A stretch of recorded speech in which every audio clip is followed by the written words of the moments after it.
Papa! Yuki! Yuki!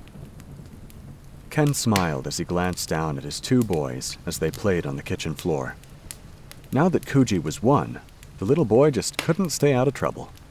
He always wanted to be with his father, showing him how far he could walk without help, and just about how many blocks and 2 cars he could pick up with his tiny fingers. It was cute when Yukimi Bodemon joined in, starting a laughing fit between the two. The two boys were currently building some sort of tower with colorful blocks and Kuji's toy cars, although Ken couldn't make heads or tails where the front of the tower began and where it ended. Oh, that's a nice tower. Where's the door? The two blinked as they looked at the tower, realizing there was no gap for the door or the windows. It was just a mishmash structure of blocks. Papa! Papa! Yuki! Yuki! And then they tore down the tower to start over. Ken laughed, shaking his head as he scooped rice, salmon, and mashed sweet potato on 3 plates and some sliced apples, bananas, and mangoes in a light sauce for dessert into 3 small bowls. Ken placed everything on a tray and glanced down once again, and, not for the first time, longed to see 3 instead of 2. Ken felt a tightness in his chest, knowing that he will never have the chance to raise Koichi. Koichi was gone. His small body never recovered from the blazing apartment he never should have been in. The pain flared up again, but he pushed it aside. He could not allow himself to grieve yet. Kuji and Yukimi Bodemon needed him. Come along, dinner's ready. The two were quick to follow after him. Once everything was on the table, Ken picked up Kuji and placed him in his high chair, followed by picking up Yukimi Bodemon and placing him in front of his bowl of food. Just as Ken took his own seat, the doorbell rang. Who would be coming this late? Ken rested a hand on his side. A flicker of fear entered his eyes. No one has forgotten the invasion of Vandemon, Yggdrasil's warriors, and Mei Krakmon. There were still many people afraid, including the government. There were many anti-Digimon groups out there across the world. Despite the Digimon not stepping foot in the human world for many years now, there were those who wanted the digital world eradicated. But that would never happen, as long as the Chosen banded together to fight for a world they were chosen to protect. They were stronger together and protected each other even against their own government. It was because of them, the true protectors of the digital world, that they couldn't gain access to the other world, but that didn't stop the harassment. It was one thing to be betrayed by his own partner for refusing to give government officials any information about the digital world. It was such a relief that he didn't have to deal with that jerk anymore. But it was something completely different for someone to try to break into his own home. Ken desperately wanted to leave after what happened last week, but he didn't have the money to cancel his lease early. He was stuck here for another 4 years. Ken silently got up, noticing his boys' wide, frightened eyes. They were all still shaken up about the week prior. Yuki, protect Kuji. The small Digimon bounced across the table, positioning himself on Kuji's feeding table. His little beaded eyes traveled around in front of him as he looked for a potential threat. Ken slowly made his way over to the door, his pistol, which he always kept on him now, raised. The 5 chains Ken had on the door shook slightly as someone knocked loudly on the door. Ken stiffened. No. Was someone trying to break in again? Maybe he should call Daisuke. He should still be at the restaurant. Or maybe Noriko. They were partners now, ever since Satsuma got transferred to their sister location of Kanagawa for throwing him in jail and allowing unauthorized government officials to interrogate him for hours without getting proper permission. Ken had never been more grateful to Iori than he had been on that day. Godfather, open up! It's me, Masaru! Ken blinked as he felt the tension fall off his shoulders. He looked through the peephole and was surprised to see Masaru and his father, Suguru Daimon, right outside his door. What were they doing here? Suguru, what are you doing here? Ken removed the chains to open the door. Sayuri's mad at me. He held a duffel bag in his hand, a sheepish smile on his features. Mind if we crash here for a few days? Yes, come in. He gestured them inside, but not before looking out the door, weapon still in hand. There was a comforting hand on his shoulder. Sorry, I didn't mean to scare you. I should have called first. Ken let out the breath he had been holding and closed the door, placing the chains back in place. It's fine. Ken gave a weak smile. I'm still a bit on edge, I guess. Understandable. After everything that's happened, I would be on edge too. Ken smiled softly at his friend. Godfather? Masaru tugged at the edge of his dress pants. I'm hungry. Ken's smile was big and bright. You two came just in time then. I just finished cooking. Why don't you join Kuji and Yukimi Bodomon at the table, Masaru? And I'll go fix up 2 more plates. Okay. Masaru ran to the dining room, while the 2 fathers walked at a much slower pace. What was it this time? This had to be the 3rd time this month Sayuri had kicked him out. He sighed. She doesn't like that I'm going to the expedition Sunday. She's right. Suguru's face fell. He had been hoping Ken would take his side. You should be here with your wife on Christmas Eve, not trespassing on another world you have no business being in. But Kenji and Misuzo's son is there. And whose fault is that? Ken had stopped walking then to glare angrily at his friend. I've warned you time and time again not to force a portal open. The barriers were already weakened, no thanks to Yggdrasil and Janai's dark counterpart. But now portals from the unstable digital world are opening up all over Japan. Ken tried to remain calm.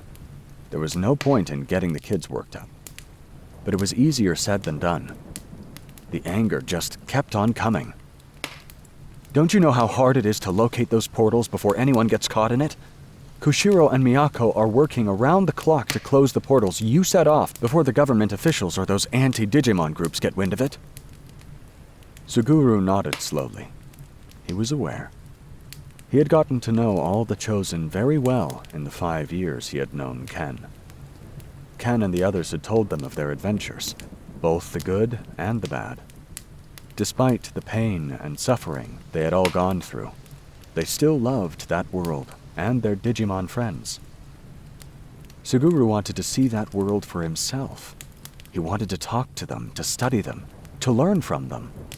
He wanted to befriend them, just as Ken had long ago. He wanted to experience the joy and happiness his friend had with his Digimon family. Of course, his desire to enter the digital world was further brought forth through the pain and sadness the others felt towards their partners. The Digimon were calling out to them. They were in danger. Suguru knew Ken and the rest of the Chosen wanted to go to the digital world, but they had no way of getting there. The gates were closed, and the barriers were far too unstable for his dear friend to open a portal himself. He had only wanted to help. He hadn't meant to get the others involved, nor cause problems for his best friend, the one who befriended him when no one else would. He had to make this right. I'm sorry. I had only wanted to help. You should have come to me the moment you realized why people were going missing. You didn't need to get the Noguchis and Kurata involved.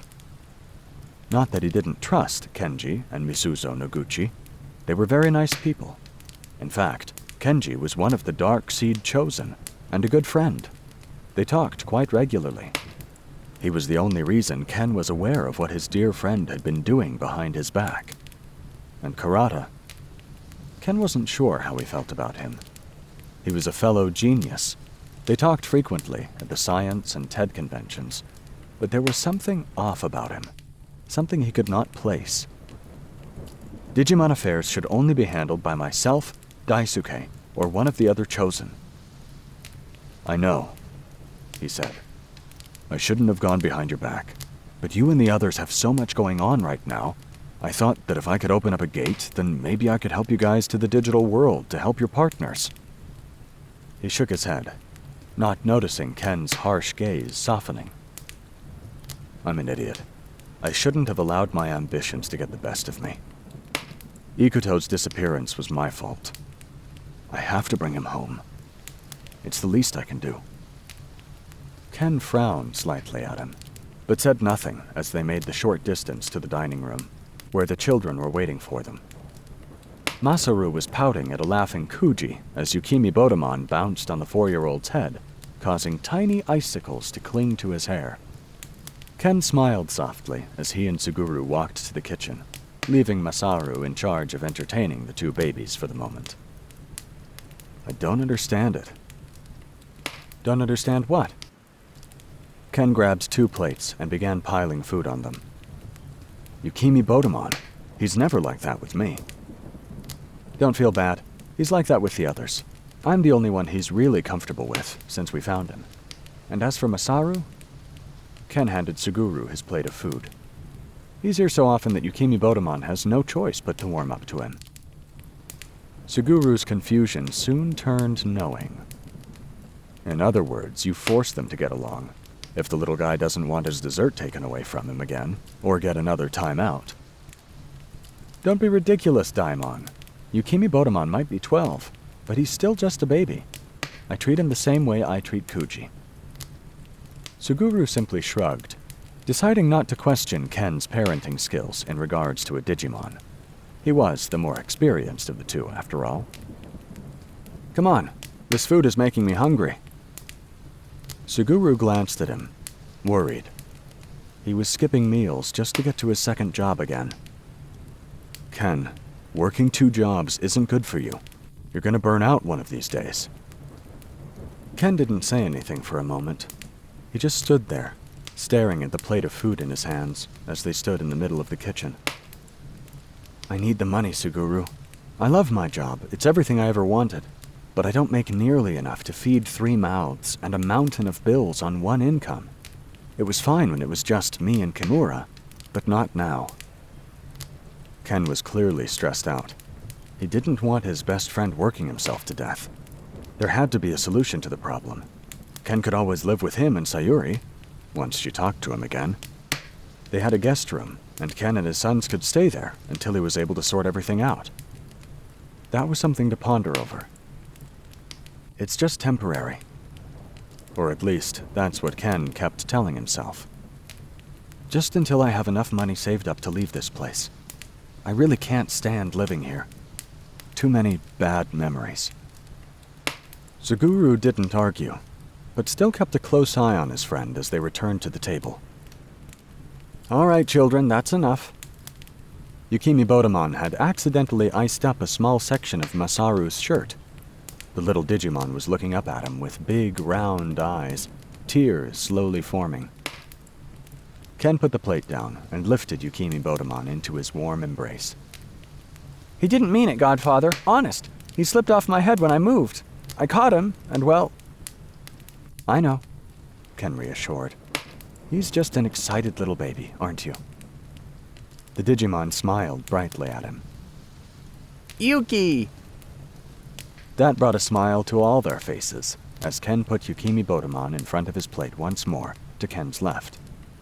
He and Masaru took the remaining seats across from the Chosen of Kindness.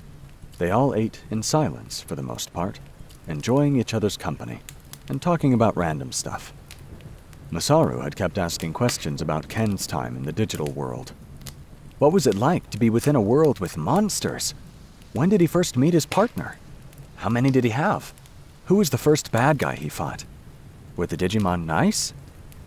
And so on and so on. Ken had been more than happy to reminisce about the past, especially on parts that Takaru excluded from his first 3 novels. As the hours went by, with the day slowly dwindling to the blackest of night, Suguru found himself alone in the quiet apartment. The children were all sound asleep in Kuji's bedroom, except for Yukimi Bodamon. The little guy preferred to sleep in Ken's bedroom, for some reason he could not understand, no matter how many times Ken tried to explain it to him. Suguru was currently sitting on Ken's decent-sized brown sofa, watching the news as he waited for his friend to return with some extra blankets and pillows after tucking the boys in. There was really no news on about any more portals opening up across the country, just the usual boring politics and the death of a small child. Whatever Itsumi and Inoue were doing to keep everything quiet was working. But how long could they keep this up? "You're thinking too much again?" Ken placed the bedding next to him, his eyes lingering on the TV with a frown. "I really wish they would stop talking about her like that. The family is already grieving enough." Ken took the remote and changed the channel to some kind of Disney Christmas movie. Suguru barely paid any attention to it as Ken took a seat next to him. He had brought out a familiar-looking box. "Thanks for lending us your device. We really learned a lot from it." Ken returned a yellow, orange, and black rectangular digivice to him. Suguru held the familiar device in his hands. The digivice's screen lit to life once more. A strange energy sensation coursed throughout his body, one he had only felt 4.5 years ago when this device and 2 others came out of Ken's laptop, back when they had still been dorming at Tokyo University. "Yeah, no prob. Did you guys find anything out?" Itsumi had it for 4 years. He had hoped the geniuses had found something out by now. Ken nodded. "Yeah, the digivice had a lot of coding and digimoji to sort through, so it took quite a bit of time." Ken pointed to his digivice. "Yours we're calling the Digivice Burst. It has a lot more features than the other 2 Digivice IC. Based on what we already know of the IC Beelzebumon gave me a while back, they have the capability of storing information about a Digimon, maps, and has a rather impressive tracking feature. Ours can hold an infinite number of Digimon for traveling or healing, while the other 2 have a restriction of 2, and don't really have the healing feature." Wow. I know, right? Anyway, the Digivices use energy to evolve a Digimon, but these devices somehow makes the energy take on a physical form if the emotion is pure enough. Suguru ran his hand through his hair, a bit perplexed. "These new models do seem to lack a communication feature. I'm giving you this D-terminal, so you can still stay in contact with us." Ken removed the D-terminal from the box and gave it to him, followed by 2 other items from the box: a purple-gray device and a small rectangular pendant. "I want you to take these with you." "Is this the prototype you and Montgomery-san were talking about for a... What were you guys calling it again?" Ken blinked. "Digital Accident Tactics Squad." Suguru scrunched up his nose at that. "That's quite a mouthful, Ken." His fingers drummed his lap as he thought. "How about DATS? Has a nice ring to it, and far easier to remember, don't you think?" DATS. The word rolled off his tongue as he tested out the name. Slowly, very slowly, he nodded. "Yeah, I see where you're coming from. It does have a nice ring to it." Ken smiled at him. "I'll run this by Koshiro tomorrow afternoon at the meeting." He paused for a moment before adding, "You're more than welcome to come. You're one of us." "I'll think about it." He? A chosen? He wasn't too sure. He had always been the nerdy kid down the block. He had no friends throughout his childhood, spending most of his time locked away in his bedroom, reading every science textbook he could find. Ken had genuinely been his only real friend when he entered college, and as time went on, he had gotten more in the form of the other chosen. He had always dreamed of being one of them, but he knew that was a dream he would never reach. He wasn't a hero. He couldn't save lives as Ken could. He couldn't decrypt impossible coding of a foreign language like Itsumi and Inoue could. He couldn't even be a good husband and father. He was sure Sayuri's patience was nearing the breaking point. He was certain one day he would come home and she would be gone, her wedding ring lying abandoned on the table, and his children gone. You know, a Digivice, no matter the model, only responds to its owner. Ken smiled at him, knowingly. It was always yours, Suguru. One day, you will meet your partner, and he or she will trust you, cherish you, and embrace you with all your wonderful faults and quirks, just as I do. You're just saying that. No, I'm not. I believe in you, Suguru. I always have. I wouldn't trust you with my secrets that only Daisuke knows about if I didn't. Suguru looked down where Ken had rested his hand over his, giving it a small, reassuring squeeze. Ken trusted him.